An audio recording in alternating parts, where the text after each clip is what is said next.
الحمد لله الملك المعبود الواحد الأحد اللطيف الودود البصير الذي يبصر جريان الماء في الحجر الجلمود ولا يخفى عليه دبيب النملة السوداء على الصخرة السماء في الليالي السود. أحمده سبحانه وتعالى على ما أولانا من الكرم والعطاء والجود، وأشهد أن لا إله إلا الله وحده لا شريك له شهادة تشفع لقائلها في ضيق اللحود، وأشهد أن سيدنا محمدا عبده ورسوله نبي تشرفت به الآباء والجدود، فصل اللهم وسلم وبارك عليه وعلى آله وأصحابه صلاة وسلاما دائمين متلازمين ما نبت زرع وأورق عود. أما بعد، فيا أيها الناس أوصيكم نفسي وإياكم بتقوى الله فقد فاز من اتقى. واعلموا عباد الله، ظهر الحق المبين والعيون عمي لا تراه، ووضح الطريق المستقيم فليرجع المفتري عما افتراه. ففي مثل هذا الشهر العظيم طلعت شمس الإيمان وذلت عبدة الأوثان، وظهر دين الإسلام بولادة سيد المرسلين. خرج من بطن أمه معتمدا وبالملائكة الكرام معتضدا، ناظرا ببصره إلى السماء مقطوع السرة مختونا، مباركا على الأمة مأمونا. وظهر معه نور أضاء له أفق السماء، وأطلع الله في السماء نجوما فصيرها للشياطين رجوما. ولم يزل عليه الصلاة والسلام ولوائح السعادة تلوح على شمائله، وبراهين السعادة تظهر بدلائله، حتى استكمل من السنين 40 أرسله الله لكافة الخلق أجمعين. ففي الحديث سئل عنه: متى وجبت لك النبوة يا رسول الله؟ قال: وآدم بين الروح والجسد، يعني ثبتت نبوتي بعد خلق آدم وقبل نفخ الروح فيه. عباد الله، هذا شهركم ربيع الذي بدا فيه للوجود أكرم شفيع، فاعرفوا رحمكم الله لشهركم هذا قدره، واغتنموا بالعمل الصالح بركته وخيره، واستحيوا من الله أن تعصوه أو تخالفوا أوامره، فإن الله من علينا فيه بنبينا الذي كنا به أفضل الأمم، وسبقنا به وإن تأخرنا من سلف منه وتقدم.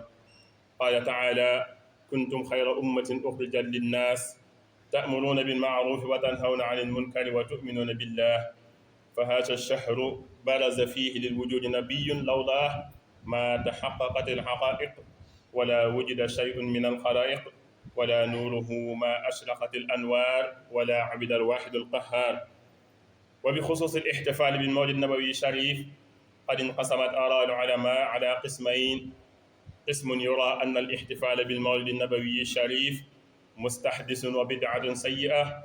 ويتقدم هذا الفريق شيخهم ابن تيمية، ومعه الإمام الشاطبي وابن الحاج المالكي وغيرهم من علماء الحجاز. فشدد هذا الفريق الاحتفال بالمولد النبوي الشريف لم يفعله النبي صلى الله عليه وسلم ولا خلفاؤه الراشدون ولا أحد من العلماء في القرون الثلاثة الأولى. وأما الفريق الثاني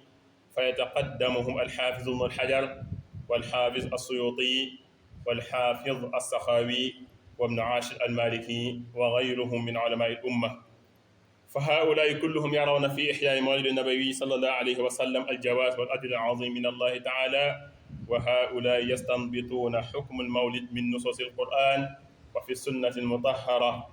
ومن هذه النصوص ما جاء في صحيح مسلم حين سئل النبي صلى الله عليه وسلم عن صيام يوم الاثنين، فقال عليه الصلاة والسلام: ذلك يوم ولدت فيه، فاستفادوا منه جواز ذلك. وكذلك مما يستدلون به أيضا ما جاء في القرآن الكريم حين قال الله تعالى: وكلا نقص عليك من أنباء الرسل ما نثبت به فؤادك وجاءك في هذه الحق وموعظة وذكرى للمؤمنين. فإذا كانت قصة الأنبياء على محمد صلى الله عليه وسلم تثبت فؤاده عليه السلام، فكيف بنا من قصة أنباء النبي صلى الله عليه وسلم وهو سيدهم؟ فإنها تزيدنا معرفة بالنبي صلى الله عليه وسلم وحبا واتباعا لسنته عليه الصلاة والسلام. بارك الله لي ولكم في القرآن العظيم ونفعنا بما فيه من الآيات والذكر الحكيم.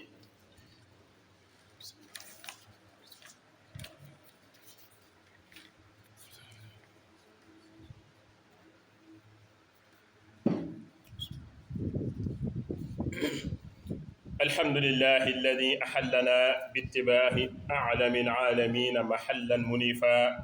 ونهانا عن ارتكاب البدع والمحدثات،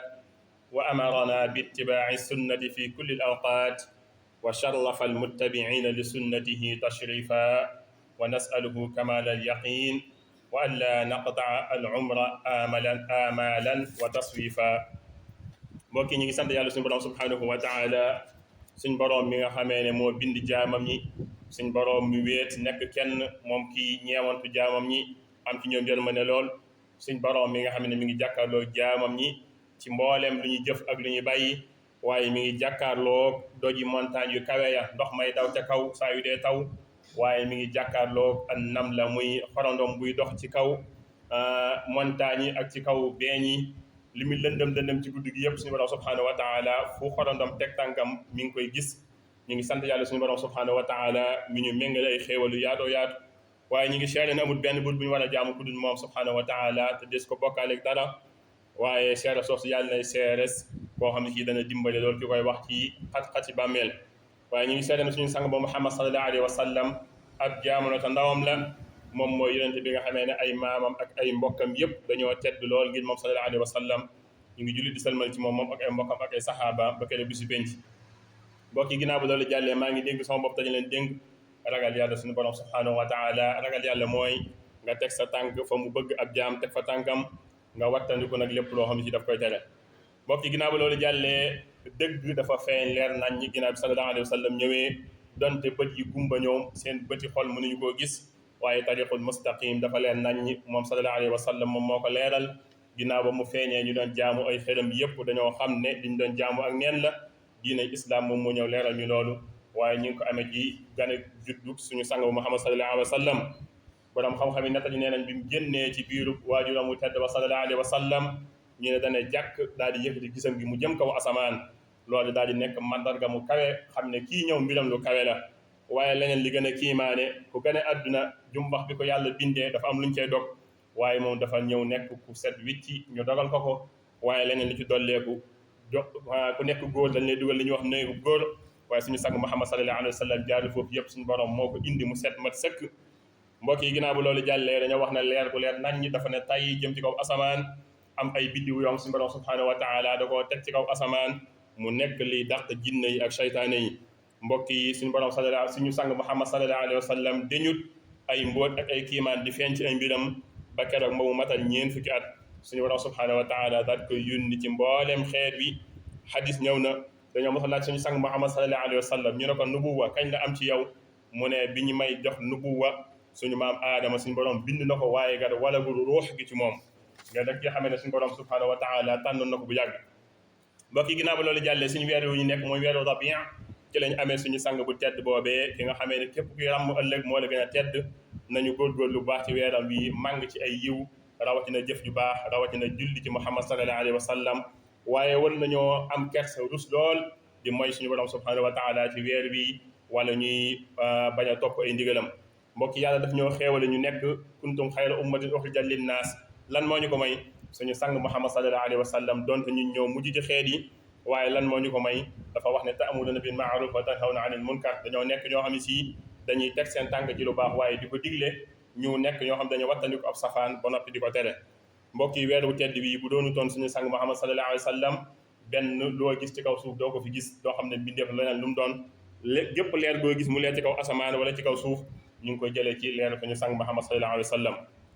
mbokk yi li ñuy wax ihtifaalul mawlid nabi muy li ñuy wax gàmmu, borom xam-xame xeet bi dañ cee xaaji ñaari xaaj.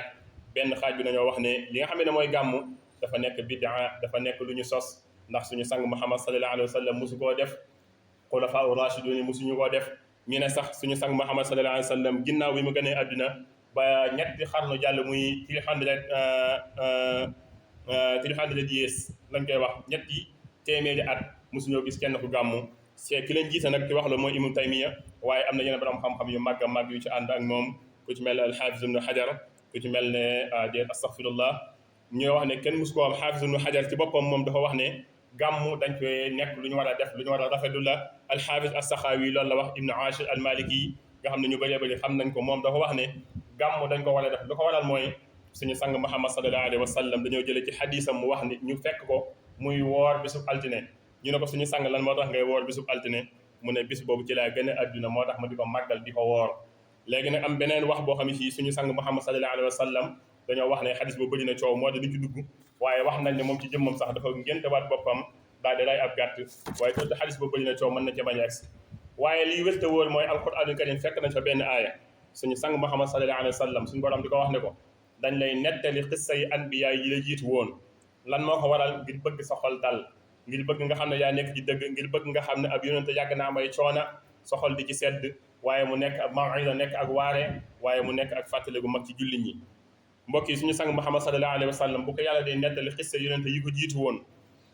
ngir xolam di ci sedd ngir xolam di ci dal kon nag ñun ñi nga xamante ni si nii suñu sang Muhammad sallallahu alayhi wa sallam mooy boos yonente yi jiitu woon moom moo leen gën suñu borom subhanahu wa taala moo ko tànn ndax ko ñun waru ñoo mën a am toog di nettali jaar-jaar suñu sang Muhammad sallallahu alayhi wa sallam ngir suñu xol mën cee bég ku nekk xam na ne bu ñuy gàmmu julli ñu bëree bëri leen gis ñu tuut seen i bët di jooy lan moo ko waral bëgg gi ñu bëgg suñu sang Muhammad sallallahu alayhi wa sallam waaye nag ñu wax ne mawlid an nabi al sharif ku wax ne fii deesu koo màggal xanaa nga wax ko feneen waaye West Africa fii dañ koy màggal bu baax a baax ndax dañoo gis ne suñu sang Muhammad sallallahu alayhi wa sallam alquran dañoo wax ne an nabiyyu awla bil mu'minina min anfusihim suñu sang Muhammad sallallahu alayhi wa sallam moo leen gën a yey ci seen bopp kon nag ñu jël génn guddi di ko màggal di ko fàttaliku loolu dañoo gis ne lu rafet la donte dañoo wax ne sax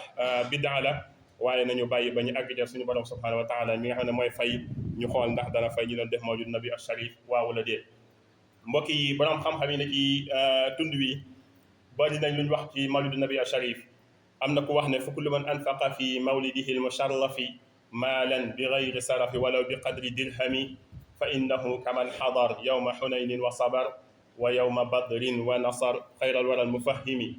mu tekki ne fa man yuazim mawlida nabiyina babil huda fala yuxaasabu gada inda alxisaabi almuhimi foog naa ko wax loolu waxu mën a gàmm waaye yaa ngi soññee bu baax a baax nit ñi def gàmm yàlla nañu yàlla boole nangu ñu ñëpp yàlla nañu suñu borom defal tawfiq ñu bokk ci mbooloo mi nga xam ne dañoo sopp suñu sang Muhammad sallallahu alayhi wa sallam waaye ñu sopp lool